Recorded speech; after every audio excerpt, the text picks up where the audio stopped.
Olá, pessoal. Meu nome é Douglas, eu sou farmacêutico. Vou falar um pouquinho para vocês sobre os parâmetros, em alguns parâmetros na saúde. Vou só aumentar aqui o slide.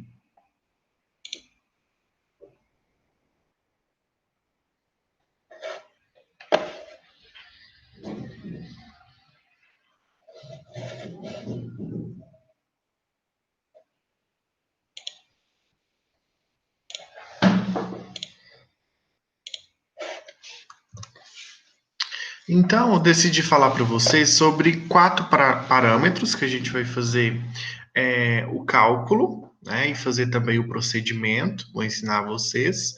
E a gente vai falar também um pouquinho de reeducação alimentar. Então, para a gente dar início, né, nos nossos parâmetros, o primeiro parâmetro que eu trouxe hoje para vocês chama IMC, né, que é uma sigla e que significa Índice de Massa Corporal. Para que serve, né, esse parâmetro, né? Como que é feito esse procedimento? Primeiro, esse parâmetro serve para a gente saber como que está o peso em relação à altura de alguma pessoa. Então, esse índice de massa corporal, ele nada mais é do que um cálculo bastante simples, né, que a gente faz, que a gente precisa de duas informações. Então, você vai precisar do seu peso e você vai precisar também saber a sua altura. Então, esse cálculo é realizado através dessa fórmula, onde a gente tem aqui o IMC, o peso e a altura. Nesse cálculo, a gente sempre vai multiplicar a altura vezes a altura. Depois, o resultado que der, a gente anota e divide o peso por esse resultado, tá? A gente vai fazer alguns cálculos aqui juntos e a gente vai conseguir classificar, de fato, como que está o organismo de uma pessoa. A classificação do organismo, né, ele é feito através de números. Então, nesse cálculo aqui, quando a gente fizer, vai dar um resultado, e através desse resultado, a gente vai conseguir classificar, né, de que forma está o organismo daquela pessoa. Quando a numeração der de 19 a 24, a gente considera esse indivíduo estando em um peso ideal. Quando o valor der de 25 a 29, a gente considera que ele está com sobrepeso. Entre 30 e 34, a gente considera obesidade grau 1. 34 a 39, obesidade grau 2. E maior que 40, a gente considera obesidade de grau 3. Aqui nessa tabela não tem mais um valor menor que 18,5, vou colocar aqui para vocês, é considerado como abaixo do peso. Ah, mas né, eu fiz o meu cálculo, estou abaixo do peso, então tá tranquilo? Não. O ideal é que todo organismo saudável fique nesse parâmetro aqui, ó, peso ideal. Se você está ou abaixo do peso, ou se você está com sobrepeso ou obesidade, deve ser feito, né, alguma reeducação alimentar, prática de exercício físico, lógico, com o profissional adequado, né, que é o nutricionista, o educador físico, para você conseguir atingir esse peso ideal. Então, sempre que fizer a realização desse cálculo, você vai classificar nessa tabela. Uma coisa, né, que é sempre bom a gente estar comentando é que esse parâmetro ele não pode ser feito para todas as pessoas. Por quê? Uma pessoa, né, aqui nesse desenho demonstra bastante isso. Aqui a gente tem dois homens, onde eles possuem a mesma altura, que é 1,80 m, possuem a mesma massa, que é o peso, 100 quilos, e os dois, como têm a mesma altura e o mesmo peso, são classificados como o IMC de 30,8. Voltando na classificação, 30,8 já entra aqui na obesidade de grau 1. Quando a gente observa esses dois indivíduos, a gente consegue visualmente ver que o indivíduo que eu estou apontando a seta, ele tem uma característica, sim, de obesidade. E esse outro indivíduo aqui, ele é um indivíduo que tem bastante massa magra, tá? Então, consequentemente, ele vai ter um peso maior. Por isso que a gente nunca, quando a gente está fazendo uma dieta, que a gente está fazendo exercício físico e quer emagrecer, a gente nunca pode tirar a base da balança. Por quê? Porque eu estou ganhando, né? Pelo exercício físico, estou ganhando massa magra, consequentemente, vou aumentar o meu peso e eu vou ficar desanimado, porque eu vou pisar na balança e vou ver que eu estou aumentando o peso. Mas, na verdade, você está aumentando massa magra, né? O intuito é diminuir a gordura mesmo, que é a massa gorda. Só que aí, como você está aumentando a massa magra, esse valor vai aumentar também na balança. O que acontece? Esse indivíduo aqui, ele tem só 6% de gordura, enquanto esse aqui tem 36% de gordura. Então, se a gente basear nesse parâmetro de IMC, a gente vê que ele é mais voltado para pessoas que estão, né, por exemplo, no nível de sedentarismo e que precisam, de fato, iniciar ali algum processo de reeducação alimentar e de prática de exercício físico. Uma pessoa que já tem um corpo mais definido e que é muito musculoso, não é assim, não é o certo realizar o teste pelo índice de massa corporal. Por quê? Porque esse valor vai dar alterado, vai falar que esse indivíduo está obeso, enquanto ele está só com o aumento de massa magra, né? E a porcentagem de massa gorda está ok, que está só 6%. Então, primeiro de tudo, a gente tem que ter isso na nossa mente, que o IMC não é padrão para todas as pessoas. Então, para a gente entender melhor como que a gente faz o cálculo, como que a gente classifica esse índice de massa corporal, eu coloquei aqui 3 exemplos e a gente vai fazer juntos, para vocês de fato entenderem como que realiza essa equação. Eu vou minimizar aqui para eu conseguir digitar.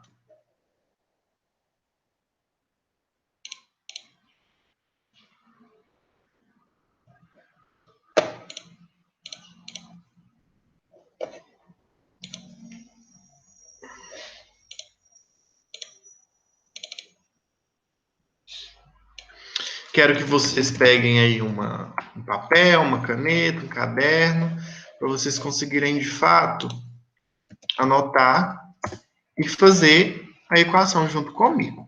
Eu vou fazer bem lentamente para vocês conseguirem acompanhar, para vocês conseguirem anotar e para vocês conseguirem entender. Então, vamos lá, né? O cálculo já está aqui no cantinho. Então, eu vou transcrever ele aqui. IMC é igual a peso dividido por altura vezes altura. Então, vamos lá. Vou repetir o IMC, que é índice de massa corporal, que é o que a gente está pesquisando, que a gente está procurando. Qual que é o peso desse indivíduo? 80 quilos.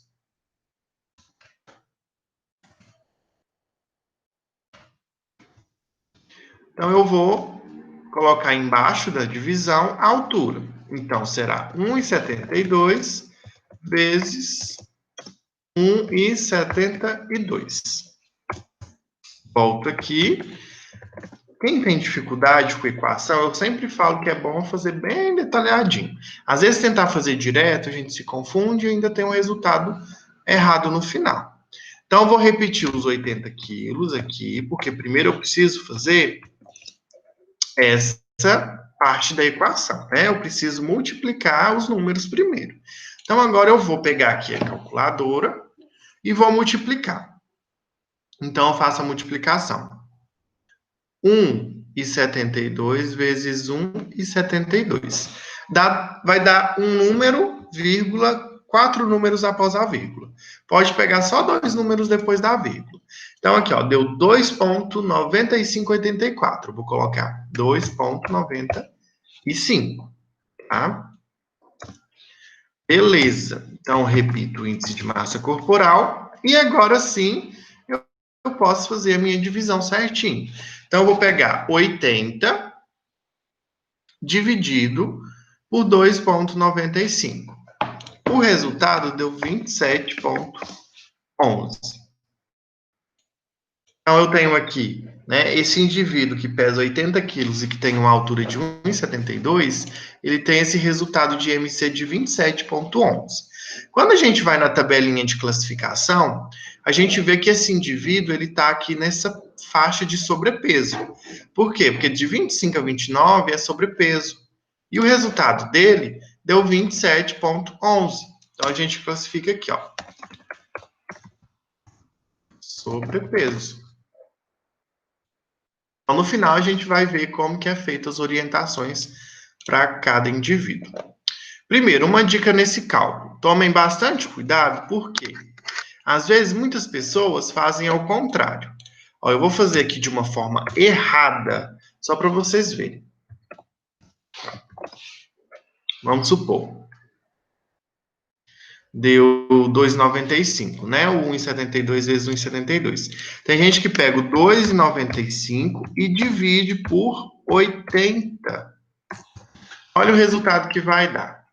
Deixa eu fazer aqui. Dá 0,03. Então, essa forma de fazer o cálculo está errada. Por isso que eu sempre falo, primeiro, faça a multiplicação, anota o resultado que deu, pega o peso e divide por esse resultado. Então, vai dar esse valor aqui certinho. Muita gente, às vezes, faz direto na calculadora e dá esse valor estranho aqui. Não vai conseguir fazer o cálculo. Então, eu vou apagar ele, porque ele está errado, né? Então, beleza. Esse primeiro indivíduo aqui, a gente viu que ele está com sobrepeso. Vamos para o segundo indivíduo. O segundo indivíduo, ele tem 83 quilos, ele já mede 1,85 m. Então, vamos lá.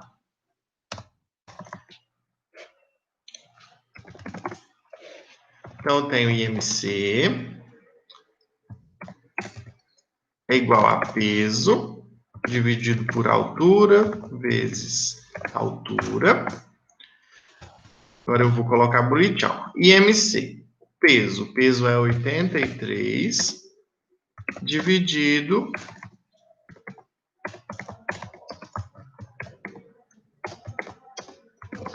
a altura. Vou transcrever aqui, ó. 1,85 vezes 1,85. Vou repetir. Então, relembrando vocês, vamos colocar o peso. Aí eu vou fazer essa multiplicação da altura vezes a altura. Então, eu pego 1,85 vezes 1,85. Vai dar 3,4225. Só que aí eu pego 3,42. Aí eu apago tudo a calculadora e faço outro cálculo. 83 dividido por 3,42 dá 24,26. Então, esse é o resultado desse segundo indivíduo. Vamos lá na tabelinha. 24,26 ainda está nessa faixa aqui, ó, de 19 a 24. Aqui eles não colocam depois da vírgula nessa classificação. Mas o peso ideal ele vai até 24,9. A partir do número 25, que já é sobrepeso. Então, a gente vê que esse indivíduo que a gente acabou de fazer o cálculo, ele tem um peso ideal. Então, eu vou colocar aqui, ó. Peso ideal. Depois a gente vai discutir detalhadamente o que cada um deve fazer. E o terceiro cálculo do IMC, a gente vai fazer agora também. Vamos lá. Cálculo IMC é igual a peso dividido por altura vezes altura. IMC é igual. Vou repetir o peso em quilo, que é 110, dividido por altura. A altura é 1,93, perdão. Vezes 1,93. Então, vou repetir aqui, ó. IMC é igual a 110 quilos dividido. Vou fazer o cálculo.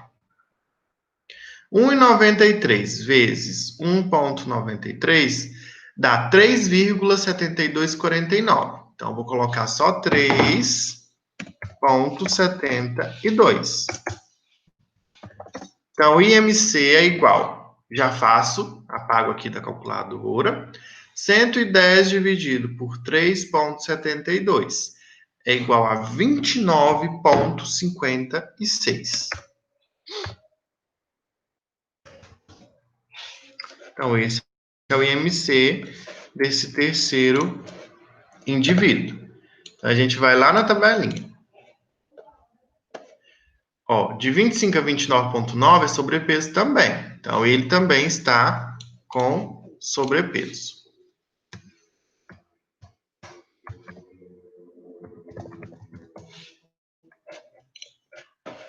Então, ok, a gente conseguiu classificar 3 pessoas. Tá? Aqui eu coloquei só o peso e a altura, né? Não coloquei se é do sexo feminino e nem masculino. Deixa eu só aumentar aqui o slide para vocês.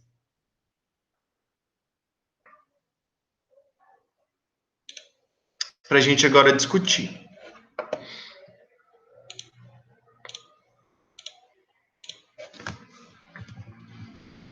Ó, esse indivíduo aqui, ele está no sobrepeso, né? Então, ele tem que emagrecer um pouco para ele chegar no peso ideal. Como que ele vai fazer isso? Né?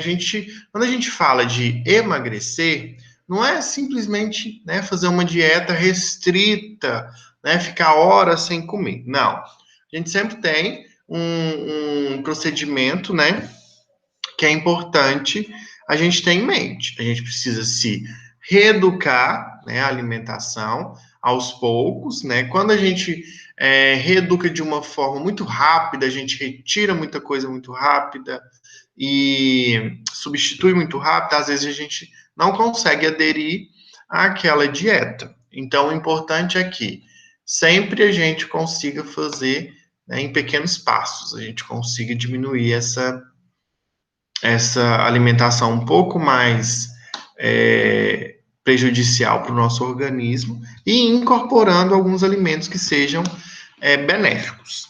Ok, mas não é só questão de dieta. A atividade física ela é muito importante, principalmente a atividade, né, aeróbica, onde você vai correr, você vai fazer uma caminhada, vai fazer uma pedalada. Então, tudo isso tem uma queima, né, muito grande de quilocalorias no nosso organismo. Só que não baseia só nessas duas coisas. A gente precisa ingerir uma quantidade, né, boa de água. Eu vou colocar o cálculo aqui da quantidade de água que cada pessoa deve ingerir por dia. Então vamos lá. Deixa eu só colocar aqui uma caixinha de texto.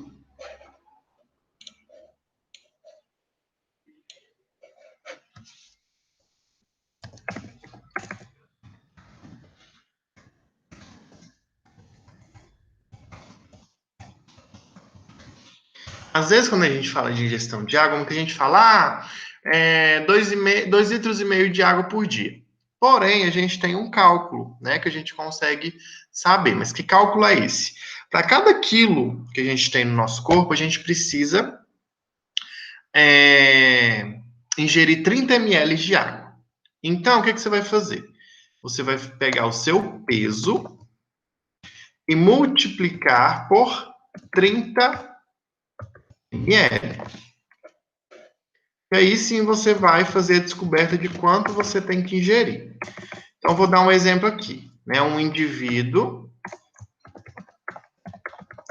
que tem o peso de 50 quilos.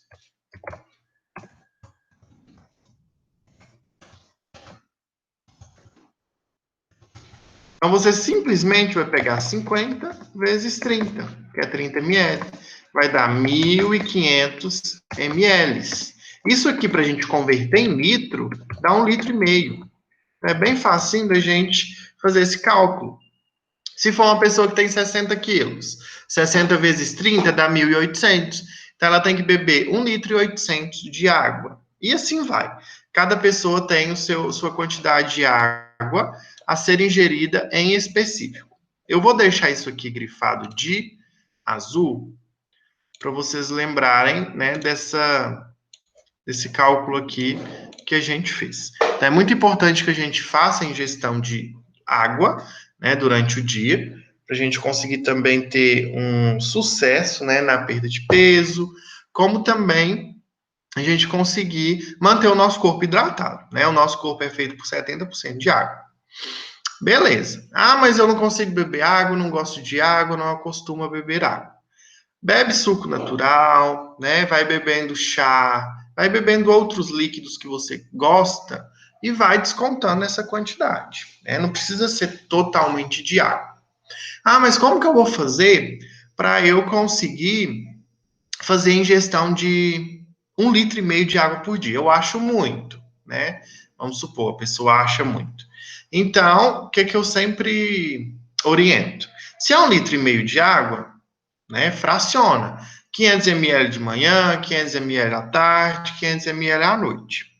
Muita gente fala, ah, mas de manhã eu não dou sede, de noite eu não dou sede. O que que você pode fazer? Se você tem menos sede de manhã, o que que você faz? Bebe a quantidade que você consegue de manhã, né? Uns 200 ml, que é um copo, né? Ou 300 ml. E o que faltar, você soma com o de tarde, porque geralmente à tarde a gente bebe mais água. Por quê? Porque a temperatura está mais elevada, às vezes a gente está um pouco mais cansado da rotina, então a gente acaba bebendo mais água à tarde. Então, de tarde, você consegue descontar, né? Beber o que você faltou beber de manhã. Então, não é também eu pegar, nossa, chegar à noite, esqueci de beber água hoje, vou beber 1,5 litro agora de uma vez. Não, isso faz até mal, tá? Não pode. A gente tem que beber a água de uma forma fracionada várias vezes ao dia. Então, é importante também para o emagrecimento.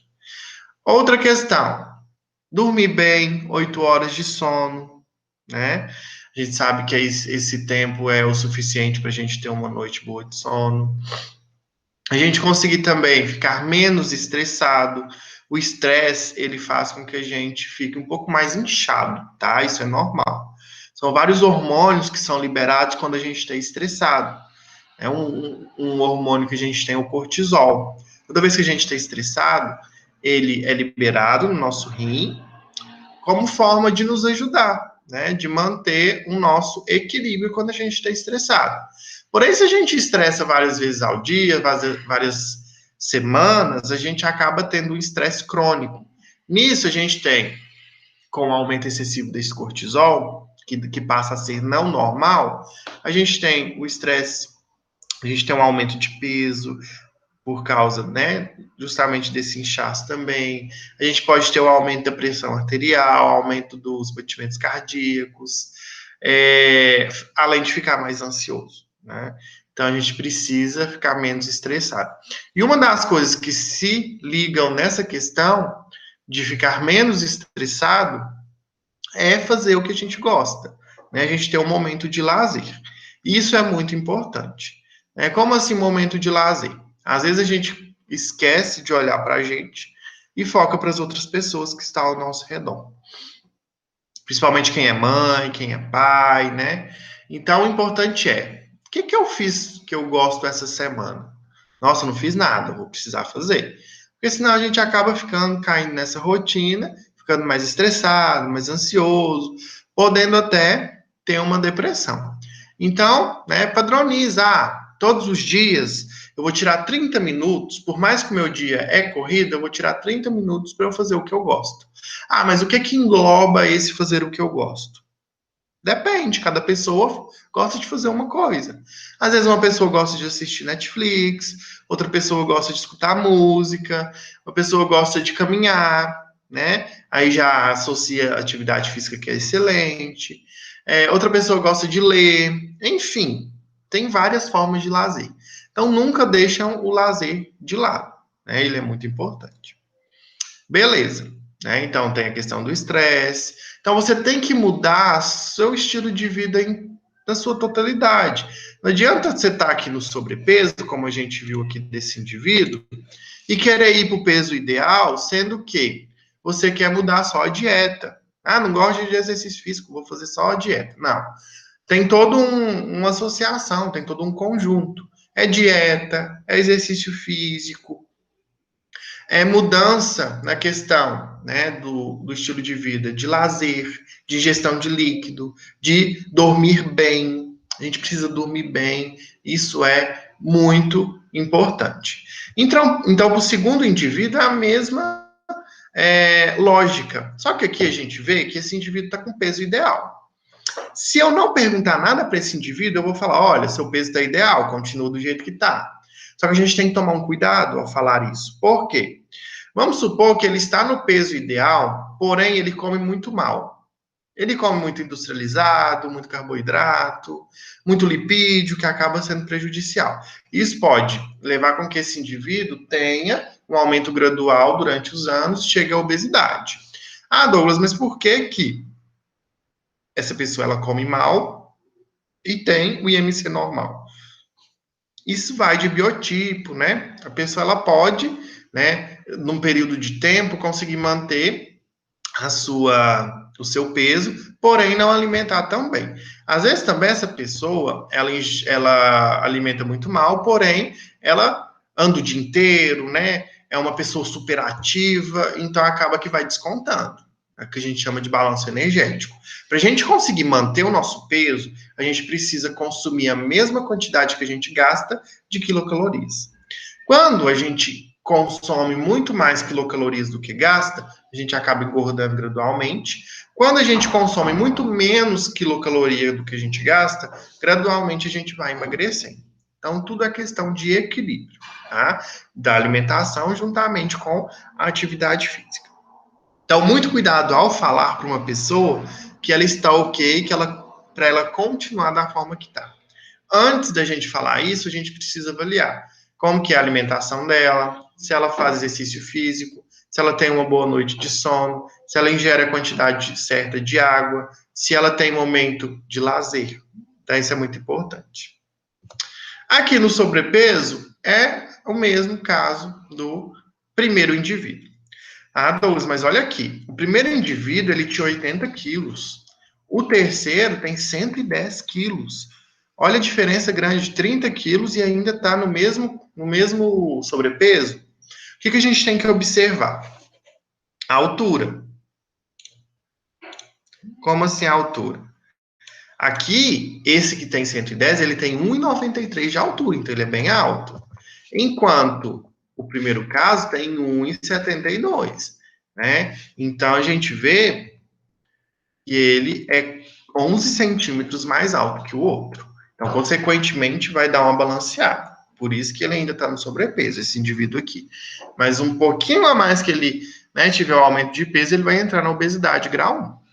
Então, a gente viu aqui as orientações, né, para o sobrepeso, peso ideal, obesidade também é a mesma coisa.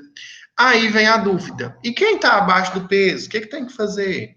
Tem que fazer a mesma coisa, né? Tem que aumentar o grau de atividade física para ganhar mais massa magra, tem que alimentar melhor. Em questão de alimentação, mais detalhada, eu vou deixar para falar daqui a pouco para vocês.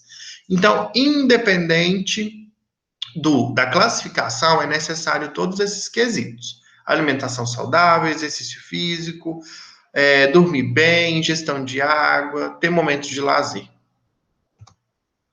O segundo parâmetro que eu coloquei aqui para vocês é a circunferência abdominal.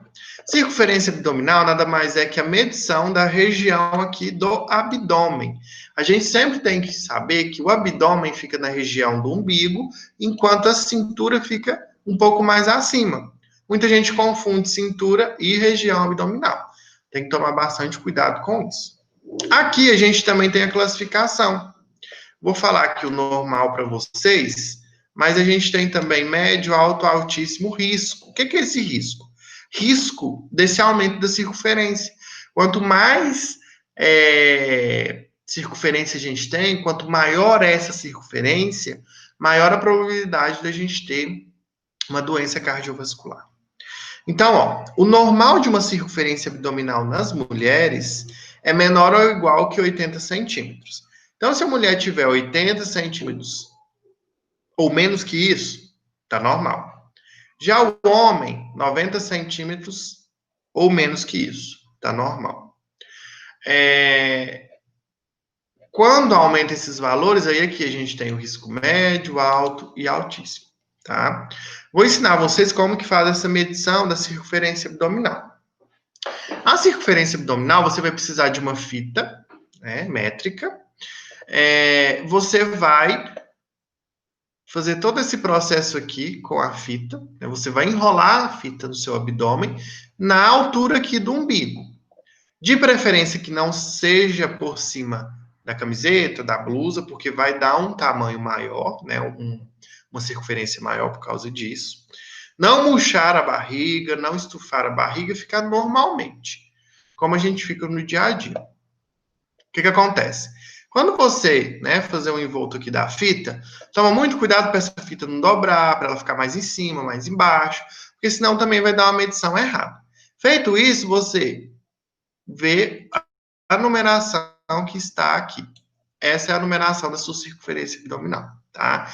Então, esse é bem simples, não tem cálculo, tem só que você fazer o procedimento de forma correta e olhar aqui na classificação, né, dessa tabela para saber como que tá.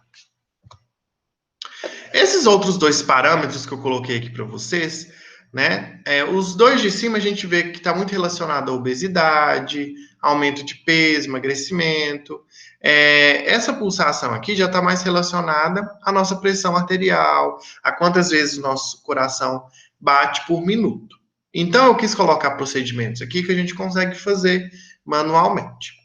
A pulsação ela é importante porque às vezes a gente não tem um aferidor de pressão em casa, e às vezes a gente sente um pouco sonolento, ou então sente uma dor de cabeça muito forte. Né? Geralmente, quando a pessoa está com a pressão baixa, ela sente muita sonolência, tontura. Quando ela está com uma pressão mais alta, ou ela não sente nada, ou ela pode sentir uma dor de cabeça, uma visão turva.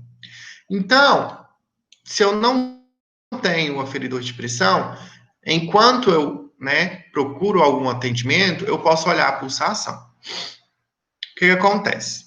A pulsação é cada vez que o nosso batimento, que o nosso coração ele tem um batimento. Então, como que a gente faz esse procedimento?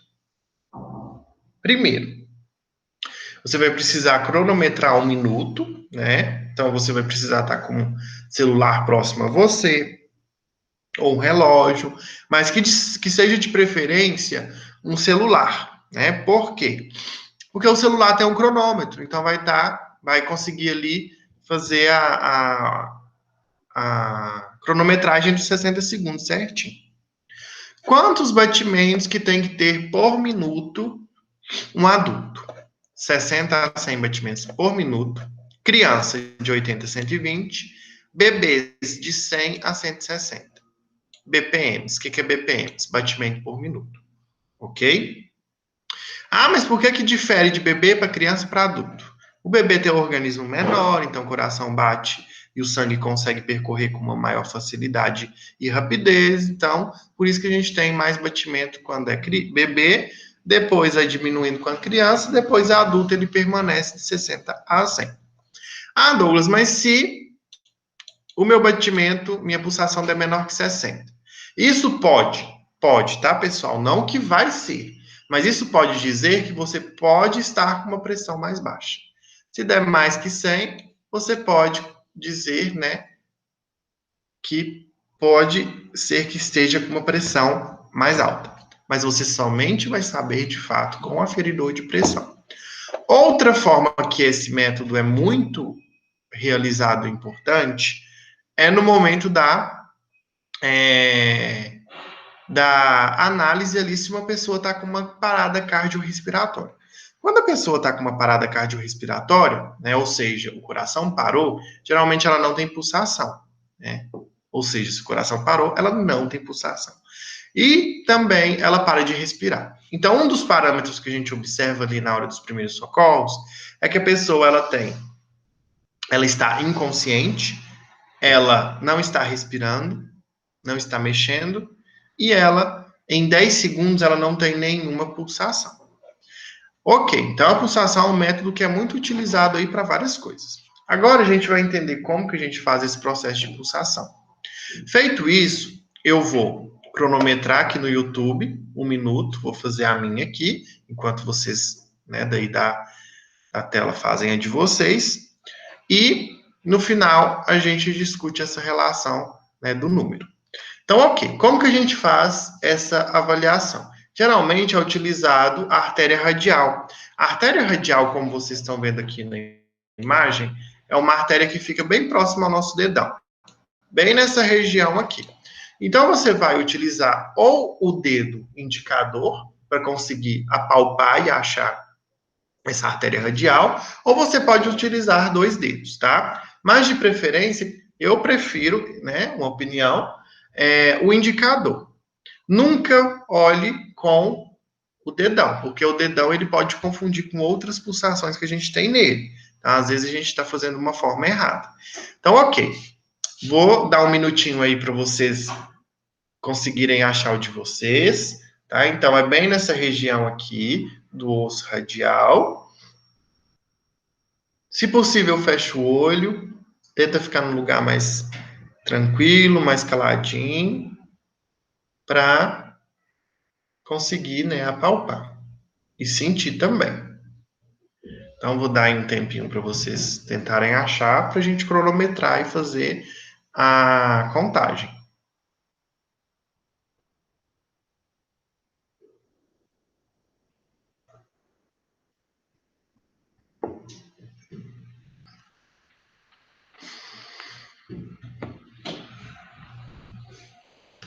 Beleza. Então, ó, quem não encontrou ainda, pausa o vídeo, tá? Assim que encontrar, dá um play. Então, vamos lá. Eu vou minimizar aqui.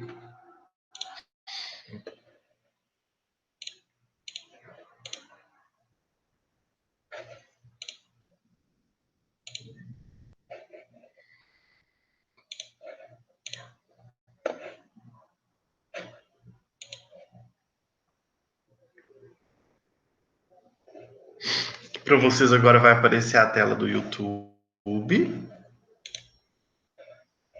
Coloquei esse cronômetro aqui de 1 minuto, né, que estava no YouTube.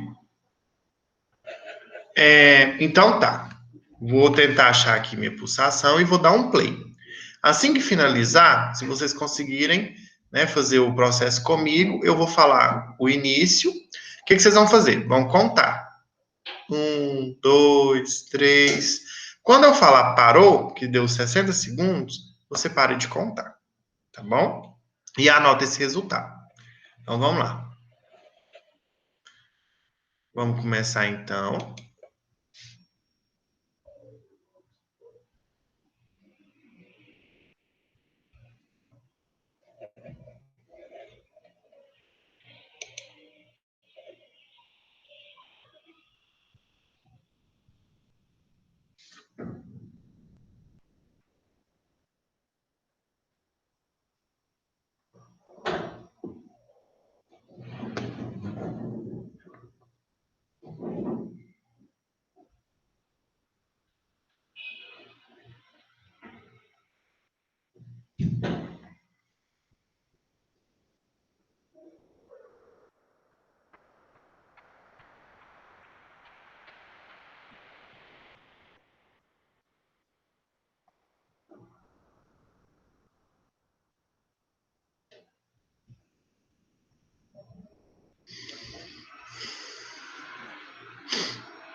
Parou. Deixa eu só voltar os slides aqui.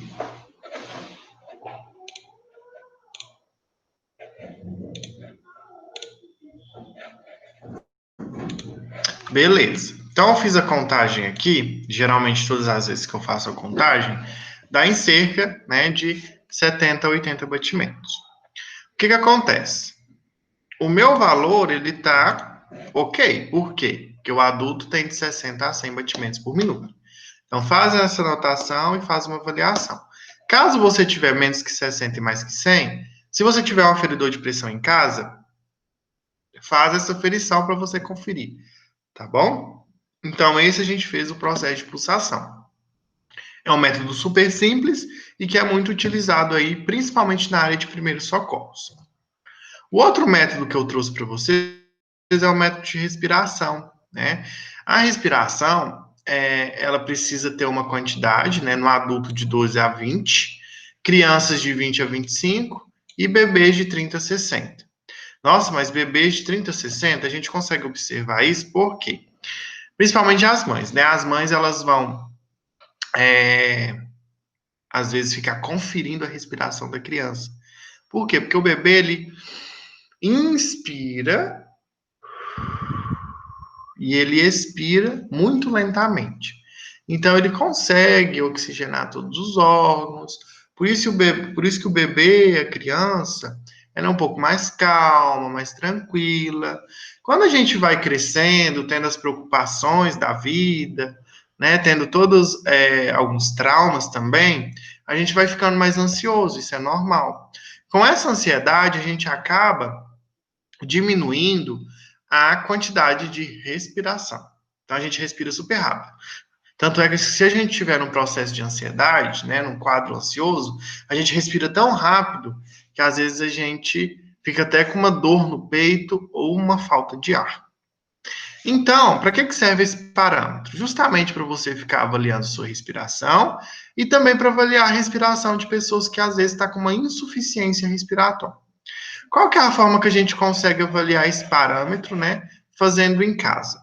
Ou você pode colocar o dedinho no nariz e ver todas as vezes que você está respirando, porém, isso distrai muita gente, às vezes a gente faz de forma errada. Outra forma é você colocar as suas mãos sobre o seu estômago, bem pertinho aqui, né? Que a gente chama de músculo de diafragma. Feche os seus olhos e todas as vezes que você respirar, que você vê essa elevação, você vai fazer a contagem, tá bom? Então agora a gente vai fazer essa contagem da respiração. Vou colocar de novo lá no YouTube para a gente cronometrar. Então esse é bem mais simples.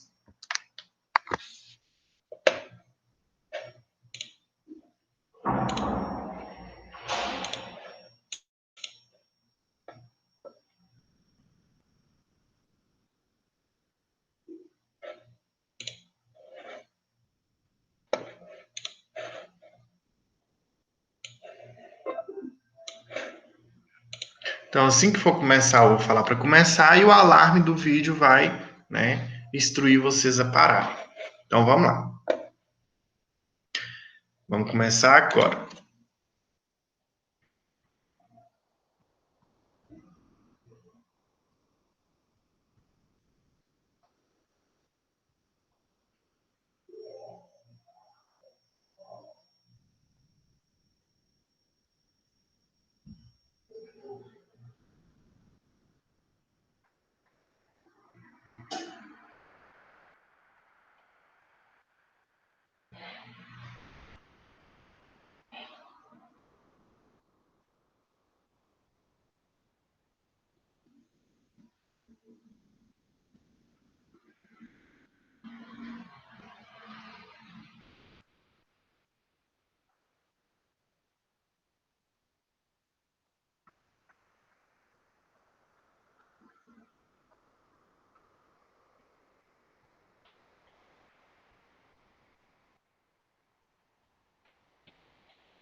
Então parou.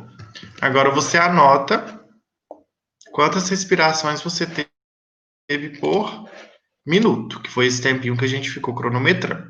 Então, se quiser fazer também separado, faz com o cronômetro do celular.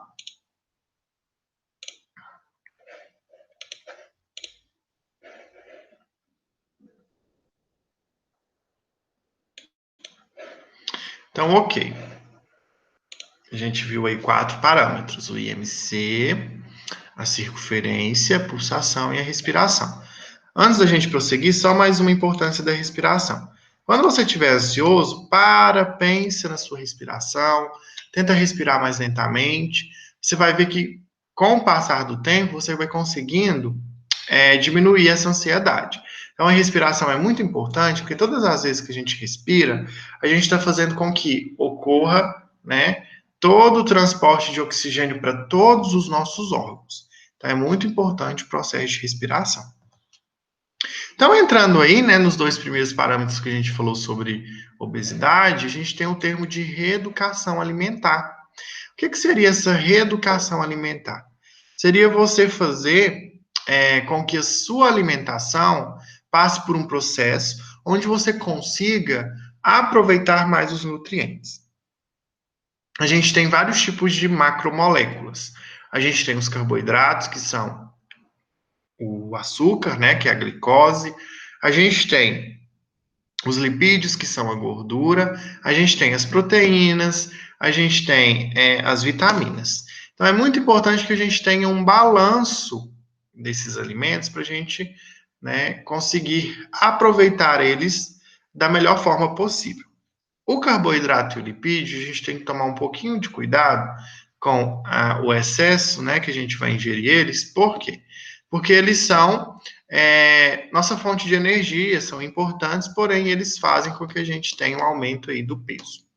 E muitas das pessoas evitam, né, e não gostam de alimentar fruta, verdura e legumes.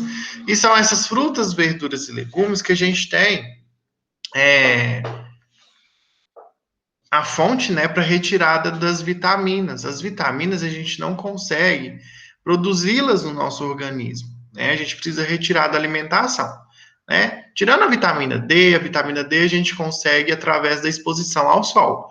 Então, a gente fica 15 minutos ali exposto ao sol e a gente vai conseguir, né, fazer com que o nosso organismo ele consiga fazer essa produção de vitamina D.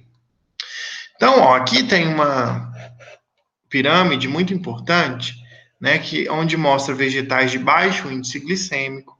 Né, esse baixo índice glicêmico é justamente essa quantidade, né, esses alimentos que contenham uma diminuição da glicose que não vai fazer tanto mal para você. São os vegetais: brócolis, né, cebolinha, alface, o pimentão. Aqui a gente tem as gorduras boas e proteínas. Então a gente consegue tirar a gordura boa, né, do peixe, do ovo, de algumas frutas, como por exemplo o abacate, que tem gordura muito boa, o coco.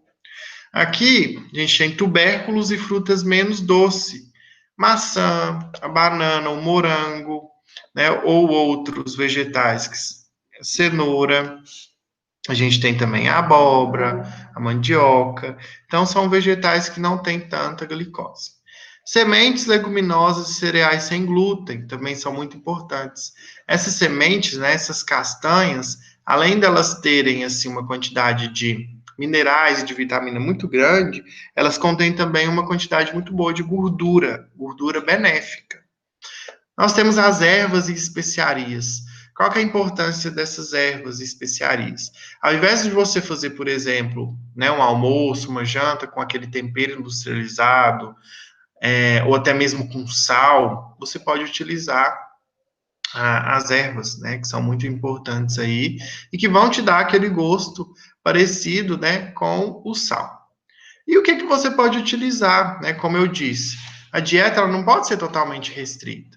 Não é porque você está de dieta que você não vai poder comer alguma coisa que você goste. É importante que você coma, né? Para de vez em quando você conseguir, né, ter um estímulo e ir continuando essa dieta. Então você pode sim comer pão, você pode comer vinho, chocolate, mas lembrando que é esporadicamente, né? E nos momentos que você tem aí uma vontade de, como se diz, sair da dieta. A gente tem a pirâmide alimentar, né? O que a gente tem que evitar? Evitar principalmente os alimentos que são industrializados. Ter um limite também, né? Moderar o sal, o açúcar e dar preferência realmente a todos esses alimentos que eu comentei para vocês. Principalmente os vegetais, né? As frutas, as verduras, os legumes. Dar preferência a alimentos que são integrais, que tem uma quantidade muito boa de fibra. A fibra ela tem uma importância de diminuir a gordura da nossa corrente sanguínea, ela auxilia também no processo de digestão, então a gente consegue ter uma saúde intestinal melhor, a gente consegue ir mais vezes ao banheiro. Aqui a gente tem as funções, né? A gente tem o que nos dá energia, que eu comentei para vocês, que são os pães, que tem muito carboidrato contido, né? E a glicose é a nossa primeira fonte de energia. A gente tem os reguladores, que são, por exemplo, as vitaminas. As vitaminas têm várias funções no nosso organismo, mas uma delas é justamente essa questão de nos proporcionar uma regulação do nosso corpo, né? Fazer com que o nosso corpo funcione bem. Nós temos os construtores, que são as proteínas, que vão construir os nossos músculos, dentre outras estruturas no nosso corpo. E a gente tem os energéticos extras. A gente fala que a glicose, o carboidrato, é a nossa primeira fonte de energia. O óleo, né, a gordura, é a nossa segunda fonte de energia. Por isso que está aqui a energia extra. Aqui está, né, uma tabelinha muito legal, né, de quantas porções que podem ser utilizadas de cada uma desses alimentos. Então, depois vocês podem ver com mais calma. A gente tem as nossas refeições diárias, né? Lembrando, até coloquei aqui uma nutricionista e o símbolo da nutrição. A gente precisa, né? Lógico que nós, profissionais da saúde, a gente orienta de uma forma geral como deve ser feita, assim como todas as pessoas sabem de mais ou menos como que deve ser feita, né?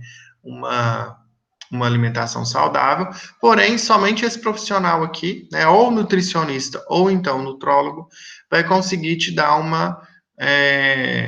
um feedback maior de como que está o seu organismo, como que está a sua alimentação, e fazer o processo de reeducação alimentar.